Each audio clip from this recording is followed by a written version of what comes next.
Never explain anybody. Don't give explanation. ખુલાસાઓ કરો જ નહીં.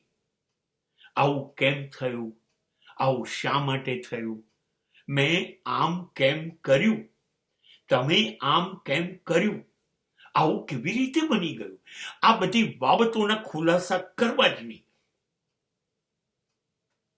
કેમ કે તમે ખુલાસા કરશો, લોકો સ્વીકારશે નહીં, લોકો એને બહાના ગણશે. માટે જે થઈ ગયું એ થઈ ગયું, પરિણામ જે આવવાનું હતું આવ્યું, જે ભોગવવાનું છે ભોગવીશ, પણ મારે કેમ આમ બન્યું એનો ખુલાસો નથી કરવો. અને એક બહુ સાચી વાત કરું, જો સંબંધ છે, જો દોસ્તી છે, તો ખુલાસાની જરૂર નથી. અને જો દુશ્મની છે તો તમે લાખ ખુલાસા કરો, દુશ્મન સ્વીકારવાનો નથી.